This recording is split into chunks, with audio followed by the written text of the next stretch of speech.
Assalamualaikum warahmatullahi wabarakatuh. Perkenalkan, nama saya Okta Luciana dengan NIM 1900005041. Saya dari kelas 4A. Jadi, hari ini saya akan mempresentasikan hasil praktikum materi pembelajaran IPA SD.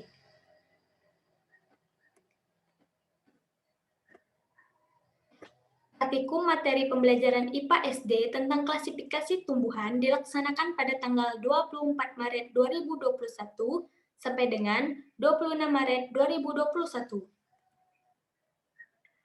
Dalam melakukan praktikum materi pembelajaran IPA SD tentang klasifikasi tumbuhan, alat dan bahan yang digunakan yaitu pertama alat terdiri dari kertas A4, pensil, penghapus, mistar, buku tentang taksonomi, dan pisau.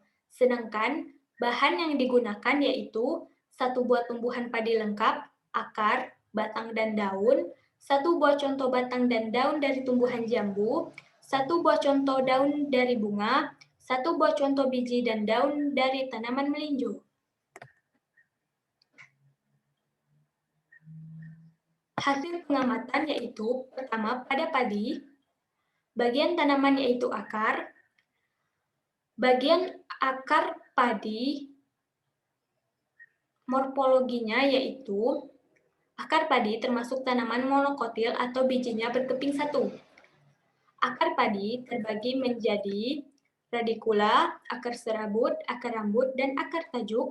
Sedangkan bagian anatomi dari akar padi yaitu pada akar padi terdapat bagian korteks yang merupakan bagian dasar akar, epidermis yaitu lapisan terluar, perisikel yang meliputi paling luar stele diwakili oleh satu sel-sel parenkim, inti yang berada di tengah-tengah akar, xilem, dan phloem yang merupakan ikatan pembuluh, dan endodermis.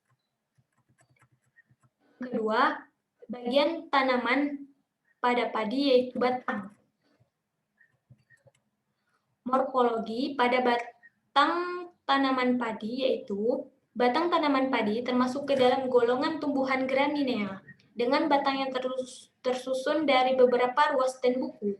Ruas batang padi semakin dekat dengan tanah maka akan semakin pendek ruasnya dan semakin ke atas semakin panjang ruasnya. Sementara bagian anatomi dari tumbuhan padi yaitu pada bagian luar batang terdapat epidermis, xilem phloem, serabut xilem, empulur, dan korteks. Yang ketiga yaitu bagian daun padi. Bagian morfologi pada daun padi yaitu bentuk daun padi yaitu sejajar dan sempit memanjang serta berwarna hijau. Panjang daun padi yaitu sekitar 15-30 cm lebih. Daunnya berwarna hijau pada saat muda dan berubah warna ketika sudah berbuah. Daun padi juga memiliki bagian seperti helai daun, pelepah daun, dan lidah daun. Ciri khas daun padi yaitu adanya sisi dan telinga daun sehingga mudah untuk membedakannya dengan tanaman jenis lainnya. Sedangkan pada bagian anatomi daun padi yaitu tanaman padi termasuk ke dalam tanaman monokotil. Anatomi dari daun padi yaitu stomata, xilem, phloem, bundle seed, mesopil, epidermis, sel penjaga, dan kutikula. Yang kedua yaitu pada tanaman jambu biji. Bagian tanaman yaitu akar. Bagian morfologi pada batang jambu biji yaitu batang jambu biji muda akan berwarna hijau, berbentuk segi empat. Sedangkan batang tua jambu biji berwarna coklat, berkayu keras, bentuknya gilik, permukaan licin, dan dilapisi kulit licin tipis. Biasanya diameter batang antara 10-20 cm atau lebih. Bagian anatomi dari batang jambu biji yaitu terdiri dari epidermis, korteks, kambium, empulur, xilem dan phloem yang ada di dalam batang jambu biji. Bagian tanaman daun jambu biji. Bagian morfologi pada daun jambu biji yaitu daun jambu biji merupakan daun tunggal, letaknya berhadapan, tangkai daun pendek, daun muda berwarna lebih hijau muda, serta ada rambut halus dan permukaan atas daunnya licin. Sedangkan daun tua akan berwarna hijau tua, merupakan daun tak lengkap, tulang daun menyirip, dan tulang daun yang membentang dari pangkal sampai ujung daun, dan mengeluarkan aroma khas jika daun diremas. Sedangkan bagian morfologi dari daun jambu biji yaitu memiliki 2 epidermis, stomata, sel penjaga, berkas pembuluh yaitu xilem dan phloem, parenkim spons, parenkim palisade, kolenkim, dan kutikula. Yang ketiga yaitu tanaman melinjo. Bagian tanaman yaitu daun. Bagian morfologi pada daun melinjo yaitu daun melinjo yaitu daun tunggal. Bentuknya opal, tepinya rata, ujung daun lancip, saling berhadapan, bentuk tulangnya menyirip, terdiri dari beberapa helai daun, dan ada bagian dalam daun memiliki serabut putih. Sedangkan bagian anatomi dari daun melinjo yaitu daun melinjo termasuk ke dalam daun monokotil.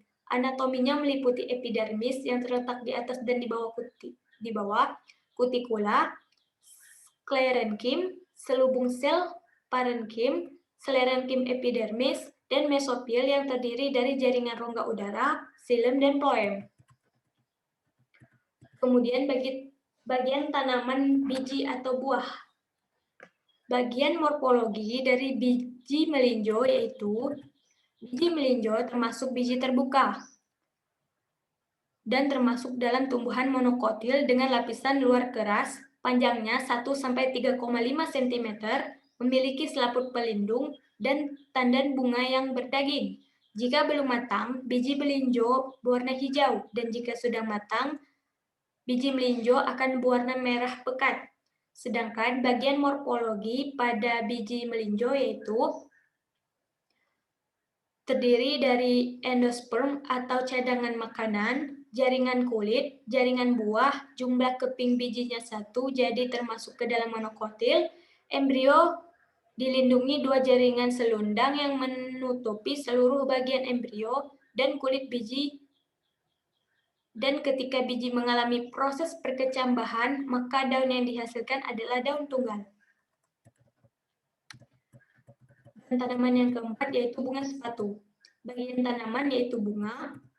Bagian morfologi dari bunga sepatu yaitu bunga yang dimiliki merupakan ciri khas tersendiri bunga sepatu. Bentuk bunga yang tunggal membentuk seperti terompet. Ujungnya terlihat meruncing, bunga terletak di ketiak daun dan berkelipatan 5. Kelopak bunga berbentuk lonceng, memiliki mahkota, dan terdiri atas 15-20 daun mahkota dengan warna merah muda. Memiliki benang sari yang banyak, serta bentuknya seperti tabung. Bunga sepatu termasuk dalam bunga sempurna dan termasuk tumbuhan monokotil karena tulang daun sejajar dan batangnya yang tidak berkambium. Anatomi dari bunga sepatu yaitu benang sari yang terdiri dari kepala sari dan tangkai benang sari, putik yang terdiri dari kepala putik, tangkai putik, dan opari, kemudian ada mahkota bunga, bakal biji, dasar bunga, kelopak, dan tangkai bunga.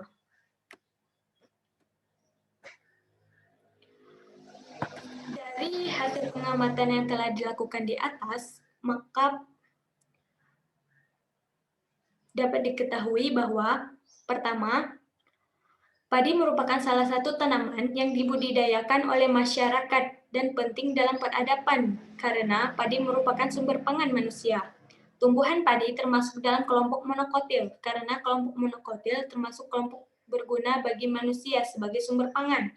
Selain itu, padi juga termasuk memiliki akar serabut, batang yang tidak berkambium, memiliki paskular, bandel, tulang daun sejajar, dan termasuk tumbuhan berbiji sehingga dimasukkan dalam divisi spermatophyta kelas monocotyledon.